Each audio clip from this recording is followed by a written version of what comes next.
자, 이제 방송 시작하도록 하겠습니다. 방송 시작하도록 하는데 오늘의 이제 본론은 이제 그러니까 우리가 대한민국 경제와 재정 이걸 어떻게 망가뜨리고 있는가를 이제 보여드릴 건데요. 그 전에 해외 뉴스를 지난주에 나왔던 해외 뉴스 중에서 아까 키타님도 아까 언급을 해주셨던데 먼저 중국과 미국에 대해서 중국은 뭐 간단하게 해요. 아까 키타님이 언급을 해주셨던데 화웨이가 트럼프 정부 때부터 이제 그러니까 미중 사실상 전쟁이죠.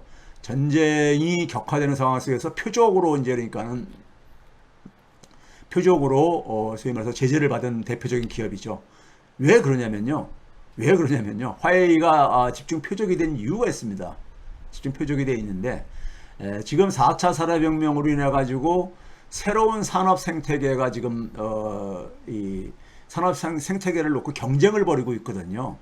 경쟁을 벌이고 있는데 그 4차 소위 말해서 이 기술혁명과 관련해 가지고 기술혁명이 만드는 산업 생태계에 소위 말해서 기반 시설이 반도체라든가 그다음에 이 통신이잖아요. 5G라든가 이런 통신이잖아요.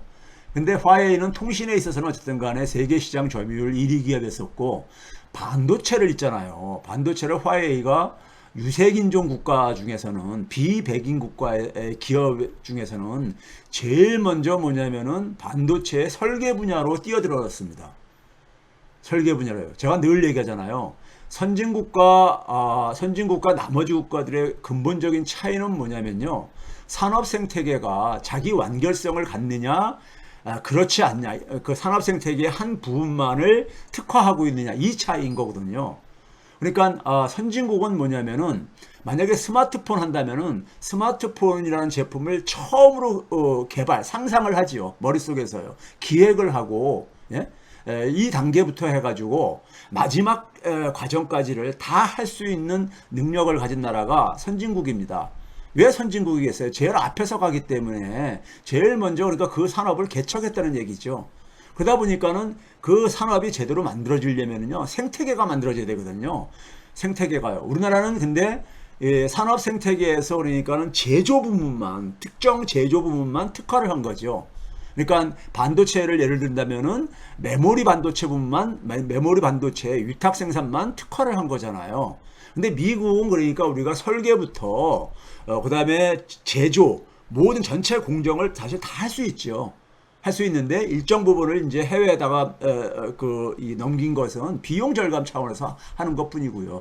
그런데 화웨이가 중국이 가만히 보니까 영국이나 미국은 바로 이 산업 생태계에 자기 완결적인 산업 생태계를 만들었기 때문에 그걸 주도했기 때문에 소위 산업화 시절 때요. 그렇기 때문에 선진국이 됐다고 이제 그걸 파악을 하고 자기들도 그렇기 때문에 소위 21세기 새로운 산업 생태계에서는 선진국형 산업 구조를 갖겠다 해가지고 설계 분야로 뛰어든 거죠. 네? 화웨이가요. 그러다 보니까는 미국 입장에서 볼 때는 소위 말해서 반도체 설계 분야를 맡고 있는 게 퀄컴이라든가 애플이라든가 이런 기업들이잖아요. 이런 기업들인데 그러니까 거기에 뛰어드니까는 건방지다고 보는 거죠. 건방지다고 보는 거죠. 예? 그렇죠? 그러다 보니까 이제 더군다나 5G 통신을 해서 시장 점유율 또 1위이고 그러다 보니까는 트럼프가 그러니까 완전 화웨이를 타겟으로 삼아가지고 제재를 했잖아요. 그래서 굉장히 어려운 시간을 지금 어려운 시간이 진행되고 있죠. 그 작년도 같은 경우 보게 되면 매출액이 1년 전에 비해서 1%도 증가를 못했어요. 한 0.9%포인트 증가가 안 됐습니다. 영업이익은 거의 66%나 감소를 했어요. 66%나 감소를 했습니다. 그런데 이제 올해 1분기부터 이제 회복세를 좀 보여주고 있습니다. 1분기에 매출액이 1년 전에 비해서 한 3% 증가하고 순이익은 한 15% 증가를 했거든요. 참고로 1분기 매출액이 화웨이의 매출액은 애플의 절반도 좀 채 안 됩니다. 삼성전자보다 좀 작지요. 그렇지만 어쨌든 간에 떠오르는 하나의 중국의 그러니까 소위 말해서 신기술 분야와 관련된 산업 생태계에서 중요한 역할을 맡고 있는 기업이죠. 그런데 이번에 이제 8월 달에 최근에 이제 그러니까는 세계 최초로 위성 전화를 지원하는 스마트폰 메이트 60이 출시했다는 게 아마 뉴스로 여러분들 아마 접하신 분들도 있을 거예요. 이게 이제 사실상 5G 기술, 5G라 이거죠. 그러니까 5G를 굉장히 통제를 했는데 미국이 사실상 그러니까 실패한 게 아니냐. 이제 이런 이제 평가가 나오는 거잖아요. 그러니까 이게 중국이 어쨌든 간에 자체적으로 이것을 개발을 했다는 점에서 그러니까는 미국의 중국 제재는 100% 그러니까는 성공하기 힘들다. 단지 그러니까 좀 늦출 수는 있어도, 진행을 늦출 수는 있어도 그걸 차단하기는 힘들다는 것을 보여주는 하나의 사례고, 문제는 이걸 통해서 중국이 스스로 자기 힘으로 이걸 개발을 했을 때 그 힘은 더 무섭죠, 사실은요. 그건 무서운 겁니다. 그런 점에서 그러니까는 지금 미국이 제가 볼 때는 쓸데없는 쓰잘데없는 짓을 하고 있는 거예요, 사실은요. 자기가 앞을 향해서 나가면 되는 건데 앞을 향해서 나가지 못하다 보니까는, 사실 근데 미국의 강점이 있거든요. 중국보다 강점이 있거든요. 중국은 사실 그러니까 기반 시설 이런 때는 그러니까 이 소위 말해서 기반 시설이라는 게 되게 제조와 관련된 기술들이잖아요. 이런 쪽에는 굉장히 중앙 집권적인 정부가 지원을 하게 되면 상당히 성과를 만들어낼 수 있어요. 그런데 기본적으로 어떤 하나의 새로운 사업 모델을 만드는 거는 미국 애들이 훨씬 더 뛰어나거든요. 뛰어나기 때문에 그런 쪽으로 미국이 그러니까는 진화해 나가면 되는 거예요. 진화해 나가면 되는데 쓸데없는 짓을 제가 볼 때는 지금 하는 겁니다. 그래가지고 서로가 그러니까 마이너스성 게임을 하는 거죠. 중국만 피해를 주는 게 아니라 자국의 기업들도 피해를 주니까요. 그 다음에 또 하나는 뭐냐면은 6월달 그러니까 미국 정부가 발행한 미국채에 대해서 중국의 보유액이 6월달 지표가 나왔습니다. 따끈따끈한 하나의 수치인데요. 따끈따끈한 수치인데 6월달에도 최근까지 나온 게 5월달 수치까지 집계가 됐었습니다. 이제 미국 정부가 이제 각 국가들이 보유하고 있는 미국채 보유액을 집계하는 데는 그러니까 2달 정도 그러니까 이 시차가 존재합니다. 전체 그러니까는 총액은 그러니까 대충 파악이 되더라도 국가별로 이게 그러니까 이제 하는 것은 발표되는 것은 한 이제 2개월 정도 시차가 존재하기 때문에 6월 달께 나왔는데 5월 달에 비해 가지고 113억 4천만 달러가 축소됐습니다. 그러니까 중국의 미국채 보유액 축소는 진행형이다 이거죠. 진행형이라는 점에서 그런 점에서 그러니까는 미국채에 그러니까 미국채 발행량은 계속 지금 증가하고 있거든요. 32조 지금 8월달 기준으로 지금 4천억 달러 돌파를 했는데 그런 점에서 큰 선 중에 하나가 지금 그러니까 이탈을 계속 하고 있는 것을 이제 우리가 보여주고 있는 것이고요. 이건 나중에 이제 미국채와 관련해서 다시 한번 얘기할 게 있을 것 같고요. 일단 정보를 드리는 겁니다. 6월 달에도 100억 달러 이상 축소를 했다. 중국이 했다는 걸 보여드리는 거고요. 그 다음에 이제 오늘 이제 그러니까 미국에 대한 것이 아무래도 이제 그러니까 해외 뉴스 중에서는 초점입니다. 초점인데 지금 현재 그러니까 우리가 미국 경제의 문제는요. 미국만이 아니죠. 미국이 사실 설정한 방향은 전 세계가 사실은 그대로 쫓아가는 입장이다 보니까는 근데 한마디로 얘기하면요. 이지머니에 대한 향수병을 포기하지 못하고 있습니다. 이건 어떻게 보면 몰핀이거든요. 몰핀 중독에서 몰핀이 지금 그러니까 이 효과가 떨어지니까는 굉장히 고통스러워 하는 거예요. 그러니까 빨리 그러니까 몰핀 좀 나달라고 지금 아우성들 치는 게 제 눈에는 훤히 보입니다. 훤히 보여요. 예? 몰핀이 그러니까 지금 이게 효과가 지금 떨어지니까는 거기 중독된 사람들은 굉장히 새로운 몰핀을 원하잖아요. 예? 그랬는데 예를 들어서요 우리가 올해 들어와 가지고 지금 자산 시장이 많이 주식 시장을 비롯해서 많이 회복이 됐잖아요.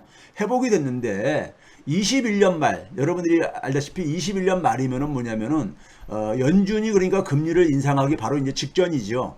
21년 말에 미국의 자산 시장은 다 정점을 찍었었습니다. 가장 최고점에 기록했다는 얘기죠. 그러니까 지금부터 그러니까 뭐 몇 년입니까? 1년 한 8개월 정도 그러니까 전을 얘기하는 겁니다. 1년 8개월 전이요.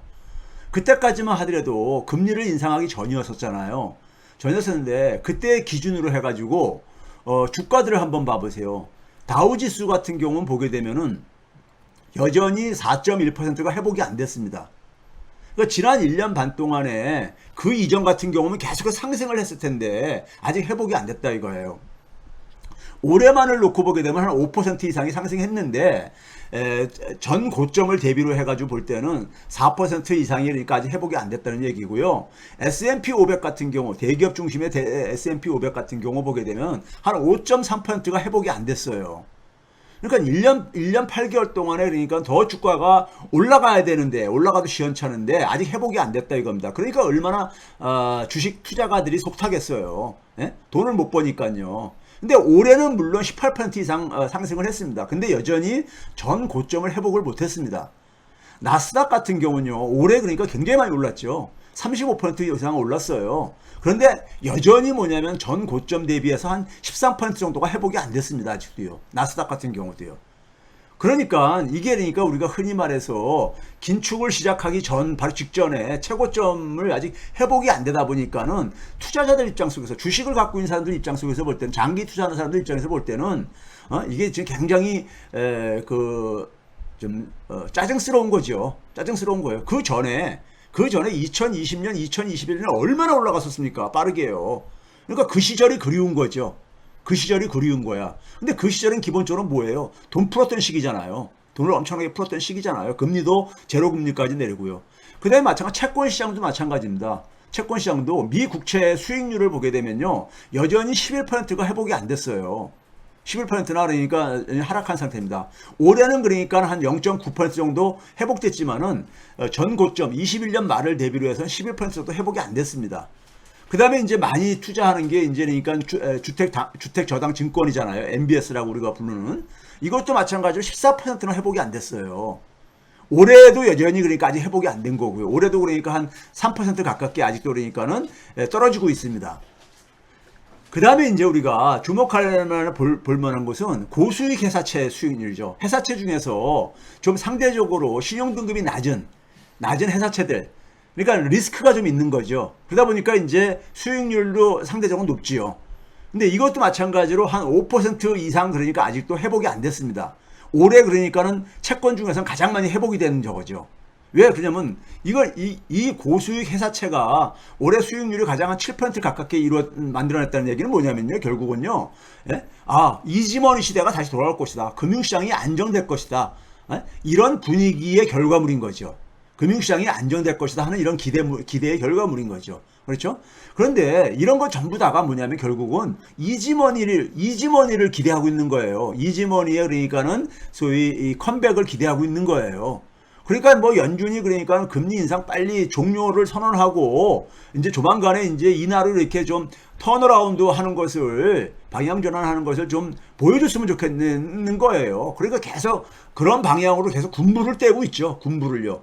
그런데 사실 이거는 몰핀입니다. 이지머니 가지고 주가 끌어올리고 채권 수익률 채권의 수익률을 끌어올리는 것은 채권 가격 그러니까 올리고 하는 것은요. 이거는 몰핀이에요. 버블입니다. 거품이에요. 우리가 거기에 그러니까 굉장히 익숙해져 가지고 그 버블이 가져다주는 후과를 그러니까 우리가 사실 생각 안 하고 일단 돈 벌고 싶은 마음에서 이런 것들을 기대하는 거죠. 근데 기업은 실력으로 그러니까 수익을 만들어야 되죠. 자기 실력으로요. 대표적인 게 애플 같은 경우죠. 애플은 뭐냐면은 21년도 가장 전고점 대비해서 한 6% 가깝게 상승을 했어요. 주가가요. 올해 그러니까 굉장히 많이 올라갔죠. 51% 이상 올라갔으니까요. 올라갔는데 이게 왜 그러겠습니까요? 실적이 좋으니까요. 매출액이 한 8% 오르고 지난해 같은 경우 영업이 물론 이거 이제 애플의 해계년도 기준입니다. 애플의 해계년도는 10월 달부터 그 다음에 9월 달까지 미국 정부하고 똑같은 인재니까는 회계 기준을 쓰기 때문에요. 22년도에 그러니까 전년도에 비해서 한 8% 매출이 올랐고 영업이익도 그러니까 한 10% 정도 올랐습니다. 이런 거 가지고 주가가 올라가는 거 가지고 누가 뭐라고 합니까? 돈을 많이 벌어서 주가가 올라가야 되는 거죠. 그런데 유동성을 많이 공급해가지고 주가 오르는 걸 기대하는 것은 이거는 그러니까 사실은 그렇게 하게 되면요. 주식도 부동산하고 다를 게 없는 거예요. 부동산 투기하고 다를 게 없는 겁니다. 그런 걸 기대한다면요. 결국 돈 찍어가지고 결국 그러니까 거품 만들자는 거 아닙니까? 예? 그거는 바람직한 자본주의의 건강한 자본주의를 얘기하는 게 아니고 결국 그 거품은 꺼지게 돼 있어요. 꺼지게 돼 있습니다. 자, 그래서 최근에도 보게 되면은 고용지표로 굉장히 펌프질을 하고 있습니다. 고용지표가 최근에 이제 많이 나왔죠. 나왔는데 대표적으로 이제 그러니까 실업률 지표가 8월달 실업률 지표가 발표됐어요. 그런데 7월달에 3.5%로 최저 수준이었었는데 한 0.2%포인트, 0.3%포인트 더 올라갔어요. 3.8%로요. 그러니까 실업률이 올라갔다고 해가지고, 이거는 그냥 그러니까 너무 과장을 해가지고 경기 둔화 신호 아니냐. 경기 둔화 신호면은 결국은 연준이 그러니까 금리 인상은 이제 그러니까 물 건너간 거다. 이런 식으로 그냥 막 끼워 맞추는 거죠. 끼워 맞추고 있는데, 바이든이 이제 이랬죠. 물론 바이든은 자기 이제 선거와 관련해가지고 경제를, 그러니까 경제가 지금 잘 돌아가고 있고 자기가 그러니까 잘 선방을 했다는 것을 자랑을 해야 되는 입장이다 보니까는 이런 표현도 썼겠지만은, 바이든이 사실 정확한 얘기 했어요. 팬데믹 이전으로 그러니까 완전히 일자리는 복원됐다. 팬데믹 이전으로 복원됐다. 이게 지금 뭐냐면요. 2000년부터 그러니까 올해 8월달 기준 월별로 좀 차이가 있잖아요. 계절적인 요인에 의해 가지고요. 아무래도 계절 조정한다 하더라도요. 지난 23년간 그러니까 8월 기준 실업률입니다. 실업률 흐름인데 제일 낮았던 때가 언제입니까요?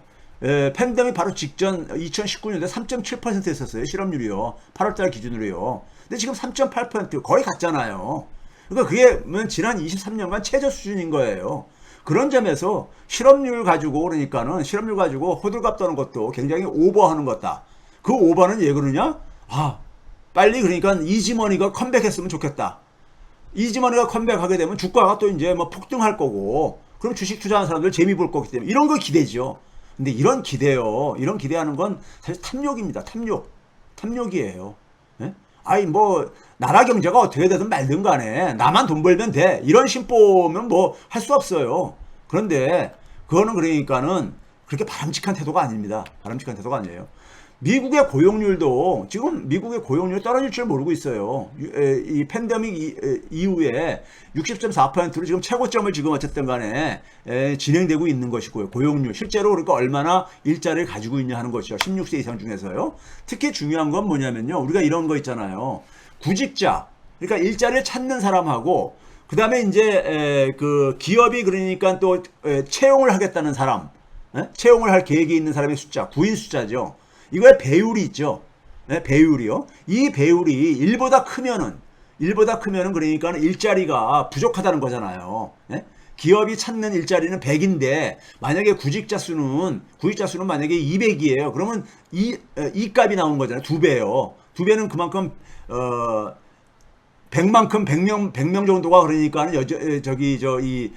기업이 다 채용을 해도 그러니까는 일자리를 못 간다는 얘기잖아요. 이걸 구인 배율이라고 하는데요. 이걸 보게 되면은 이것도 마찬가지로 지난 2000년 이후에 보게 되면요. 가장 지금 낮은 수준에 와 있어요. 0.67로 1 미만이잖아요.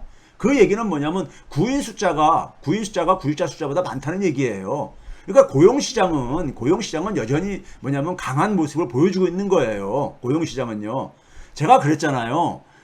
경기 침체에 기대하고선 자꾸만 이 군불 떼우는 사람들, 이거 전부 다 거의 그러니까는 소설이고 사기다 이런 얘기 하는 이유가 뭐냐면은 90년대 이후에 경기 침체는요, 금융이 사고 치고 난 이후에 후행지표로 나타났지 선행지표로 진행되지 않습니다. 선행지표로요. 여전히 지금 뭐냐면 굉장히 돈이 많이 풀려 있는 상태고요. 풀려 있는 상태라는 점에서는 여전히 그러니까 이 시장에 그러니까는 그 경제 상황은 그렇게 압박받는 상황이 아닙니다.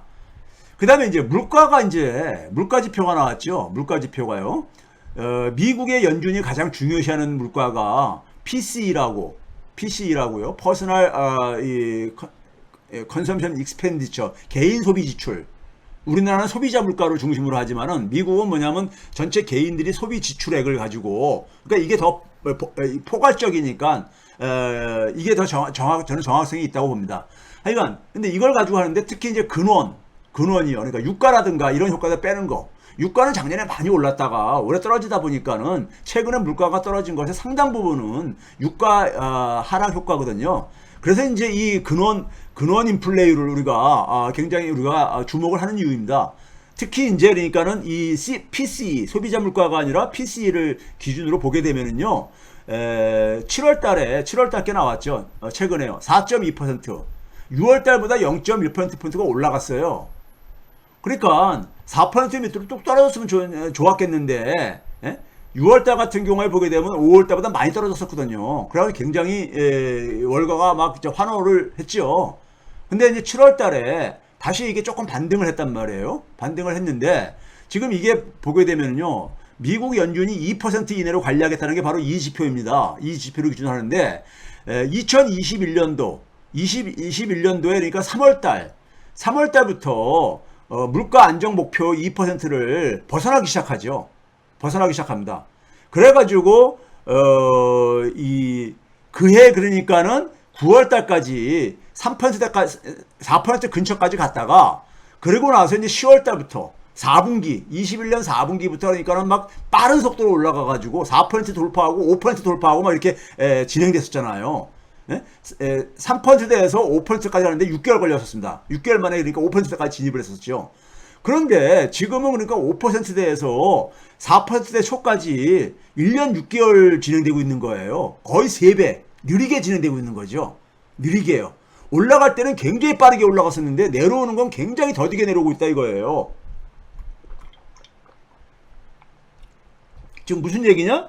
금리를 굉장히 빠른 속도로 올렸음에도 불구하고 물가 인플레이율 진정이 굉장히 더디게 진행되고 있다는 얘기예요. 과거에도 얘기했지만은요. 그런 점에서 그러니까는 연준이 그러니까 금리 인상을 종료를 선언할 수가 없어요. 아직요.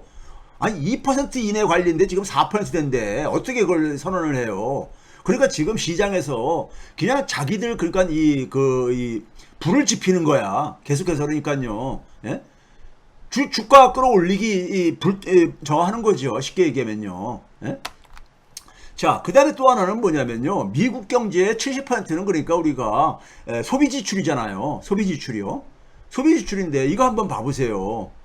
금융위기 이후에 경기 이제 본격적으로 회복이 시작한 2010년도부터 팬데믹이 있기 전까지 미국의 실질 개인 소비 지출, 그러니까 물가 상승을 뺀 실질적인 개인 소비 지출이요. 2010년부터 19년까지 거의 한 10년 동안에 연평균 2.25%씩 증가했습니다. 연평균 2.25%씩이요.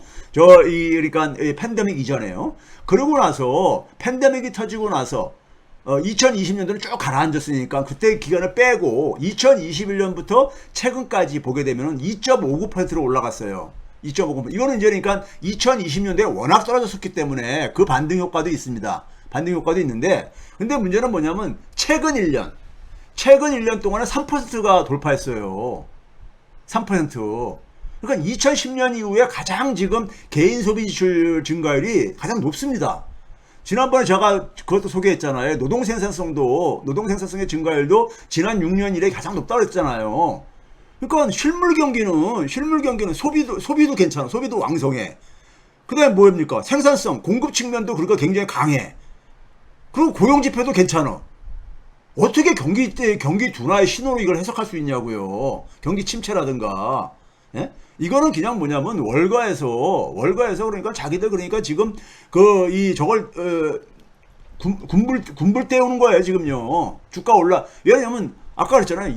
지난 1년 8개월 동안에 그러니까 주식 투자하는 사람들이 재미를 못 본 거 아니야. 쉽게 얘기해서요. 올해 많이 올라간 것만 기억할지 모르겠지만은 2021년 말 기준으로 보게 되면 여전히 지금 그러니까는 손실을 보고 있다 이거예요. 그러니까 옛날이 그립죠. 옛날이 그리운 거예요. 그 옛날은 뭐예요? 막 돈 찍어내던, 돈 풀던 이런 방식인 거죠. 돈 풀어가지고 빨리 이것도 좀 끌어올려줬으면 하는 이런 마음인 거죠. 예? 근데 그것의 후유증은 생각이 없는 거죠. 자기들만 돈 벌 생각만 가득 차 있는 거죠. 자기 가득 차 있는 거예요. 자, 그런데 이제 문제는 뭐냐면요. 우리가 모두가 외면하는 진짜 문제는 뭡니까? 진짜 문제는 뭐냐면요. 그렇게 해가지고 이지머니를 가지고 거품을 만들게 되면요. 그 거품이라는 게 뭐예요? 우리가 거품을 이렇게 머리 위에다 얹고 사는 한에 있어서는 항상 불안할 수밖에 없습니다. 왜? 거품은 언젠가 꺼질 가능성이 있는 거잖아요. 거품이라는 것은요. 저게 언제 꺼지느냐? 이거 항상 불안하잖아요. 예? 불안하잖아. 기업이 그러니까 예를 들어서 성과를 내가지고 실적을 가지고 그러니까는 그것에 비례해가지고 올라가면은 누가 뭐라 그래요? 집값도 그러니까 개인의 소득이 올라가고 인구가 증가해가지고 올라가면 누가 뭐라 그러냐고요. 근데 그게 돈을 부채를 동원해 가지고 돈을 찍어내 가지고 끌어올린 거면은 결국 거품이잖아요. 거품이잖아. 공짜가 어디 있습니까? 경제학에 프리 런치라는 말이 우리가 있듯이 그렇죠? 그러면 그 거품이라는 것은 뭡니까? 거품은 학문적인 용어는 아니지만은 거품이라는 건 뭐예요? 언젠가 터질 수 있다는 거잖아요. 그걸 전제로 하는 말이잖아요. 용어잖아요. 그러면 그 거품이라는 것은 결국은 뭐냐면 항상 불안한 거죠. 저게 언제 터질지 모른다는 이런 것 때문에요. 금융 시스템이 항상 그러니까 불안정을 그러니까 이게 이고 사는 거예요. 이고 사는 거야. 근데 우리는 기본적으로 불안정한 요인은 해결을 해야 되는 걸 제거해야 되는 거잖아요. 제거해야 되는데 이걸 제거할 의지가 없는 거죠. 왜? 그 제거에 따른 그러니까 고통을 갖기 싫다 이거죠. 그러니까 몰핀에 중독된 사람이 몰핀을 그러니까 완전히 끊는 게 사실은 거기서 빠져나오는 거잖아요. 건강한 삶으로 다시 복귀하는 거잖아요. 그러려면 어떻게 되겠어요? 그 몰핀 중단하면서 굉장히 힘든 과정을 이겨나가야 되는 거잖아요. 그게 해법이잖아요. 이게 상식적인 해법 아니에요? 그런데 그거를 그러니까 잠깐 피하는 거죠. 피하고 계속 몰핀 놔달라고 하는 거잖아요, 지금요. 계속 그러면 결국은 뭐예요? 결국은 뭐냐면 건강은 회복이 안 되는 거죠. 정상적인 그러니까 삶은 회복이 안 되는 거죠. 그럼 마찬가지예요. 경제도 항상 불안 속에서 살아야 되는 거야. 항상 불안 속에서 살아가야 되는 거예요. 그러니까 우리가 항상 이런 얘기를 하고 앉아있잖아요. 하고 앉아있는 거잖아. 그런데 이게 결국은 뭐예요? 해결 의지가 없는 거야. 누가? 정치권? 그 다음에 국민 스스로들이 그런 거예요, 사실은요. 우리나라 국민들도 마찬가지잖아요. 상당수 국민들이 집값 떨어지는 거 원치 않잖아요. 근데 문제는 뭐냐면 그걸로 인해 가지고 엄청난 그러니까 이제 나중에 고통을 겪을 수밖에 없어요. 몰핀에 중독된 사람의 결과는 우리 알잖아요. 결국은 어느 날 그러니까 갑자기 목숨까지 잃을 수도 있잖아요. 그게 우리 다 알고 있는 사실이에요. 알고 있는 사실이라고요. 그렇죠?